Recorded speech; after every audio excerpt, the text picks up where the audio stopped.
तो अब जब आपको पता है कि मार्केट का ट्रेंड कैसे शिफ्ट होता है, तो अब हम चलते हैं उस मास्टर ट्रैप की ओर जो सारे रिटेल ट्रेडर्स को कंफ्यूज कर देता है, जिसके अंडर वो मार्केट का जो स्ट्रक्चर है उसकी मैपिंग को गलत कर देते हैं और उसके बाद में उनको ये समझ में नहीं आता कि मार्केट हायर हाई बना रहा है, हायर लो बना रहा है, या मार्केट किस डायरेक्शन में जा रहा है, और एक गलत मार्किंग उनके सारे स्टॉप लॉस हिट होने का कारण बन जाती है। इंड्यूसमेंट का मतलब होता है मार्केट का एक छोटा सा ट्रैप लगाना, जिसमें स्मार्ट मनी अपनी लिक्विडिटी कलेक्ट करता है ताकि वो अपना एक्चुअल मूव एग्जीक्यूट कर सके।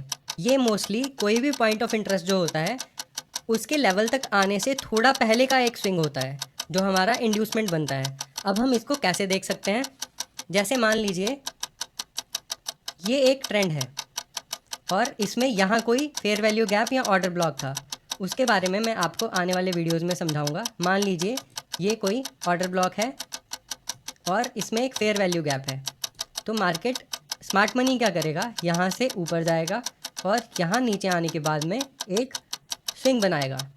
ये स्विंग जो है इसका जो लोअर एंड है वो किसी भी एक रैंडम जगह से मार्केट शिफ्ट होके जो नीचे हमारा पुल बैक आ रहा था वहाँ से फिर से एक इम्पल्सिव मूव दे देगा।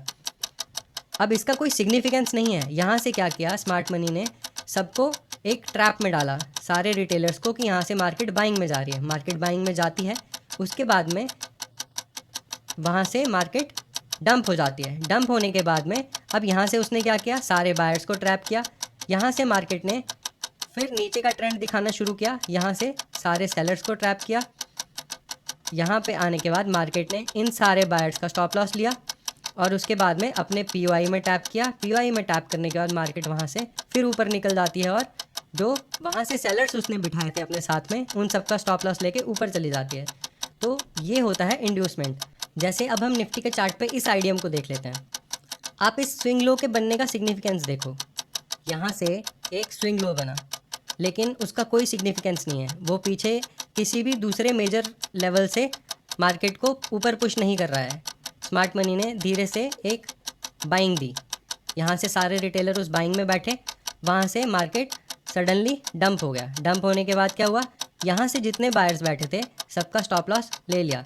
स्टॉप लॉस लेने के बाद में जब मार्केट ने यहाँ से इनका स्टॉप लॉस लिया और नीचे मूव दिया, तो इन कैंडल्स पे सेलर्स ने आना शुरू किया। रिटेल जो सेलर्स थे उनको लगा कि मार्केट यहाँ से टर्न हो गया और वो नीचे आएगा। यहाँ से मार्केट फिर दोबारा ऊपर निकल जाता है और बॉस कर देता है। तो ये जो इंड्यूसमेंट होती है हमारी, ये जो है, ये स्मार्ट मनी यहाँ पे अपना ऑर्डर फिल करने के लिए ऑपोजिट साइड के ट्रेडर्स के लिए एक लिक्विडिटी जनरेट करते हैं। स्मार्ट मनी को अपने ऑर्डर फिल करने के लिए ऑपोजिट साइड ट्रेडर्स की लिक्विडिटी चाहिए, उसके अलावा और कुछ नहीं चाहिए। मार्केट जो है वो लिक्विडिटी से चलता है क्योंकि लिक्विडिटी मार्केट का फ्यूल है। मार्केट को अगर अप ट्रेंड की ओर जाना है तो स्मार्ट मनी पहले एक डाउन मूव दिखाएगा और उसमें ट्रैप करने के बाद में सारे रिटेलर्स का स्टॉप लॉस हंट करेगा और अपनी एक्चुअल डायरेक्शन में निकल जाएगा। तो इंड्यूसमेंट का लॉजिक क्या है, इंड्यूसमेंट का सिंपल लॉजिक है कि स्मार्ट मनी अपने ऑर्डर्स को फिल करने के लिए ऑपोजिट साइड के जो ट्रेडर्स होते हैं, जो रिटेल ट्रेडर्स होते हैं, उनकी लिक्विडिटी ले लेता है। इसलिए वो पीओआई से थोड़ा पहले एक छोटा स्विंग हाई या लो बनाता है जो रिटेल ट्रेडर्स को जल्दी एंट्री देने पे मजबूर करे। एक्चुअल मूव तब आता है जब वो लिक्विडिटी स्वीप हो जाती है। इसलिए मैंने कहा कि जो आईडीएम होता है, आईडीएम का वैलिडिटी ओनली अगर कोई कैंडल लिक्विडिटी स्वीप करे तो भी आईडीएम हो जाता है। एग्जाम्पल के तौर पे अगर हम देखें तो हमारा ये जो स्विंग हाई था, ये जो ब्लैक कैंडल है इसने यहाँ ओपन किया है, इसकी क्लोजिंग नीचे है, तो बेसिकली इसने इस स्विंग के ऊपर क्लोजिंग नहीं दी है। तो हमने फिर भी इसको आईडीएम मार्क क्यों किया है, क्योंकि आईडीएम की एक ही कंडीशन है, आईडीएम को ओनली कैंडल उस स्विंग के ऊपर जाना चाहिए। वो क्लोज करता है या नहीं करता है वो कंडीशन नहीं है। आईडीएम अगर स्वीप भी कर देगा स्विंग को तो भी हम उसको आईडीएम मार्क कर देंगे। तो ये आईडीएम की वैलिडिटी के कुछ रूल हैं।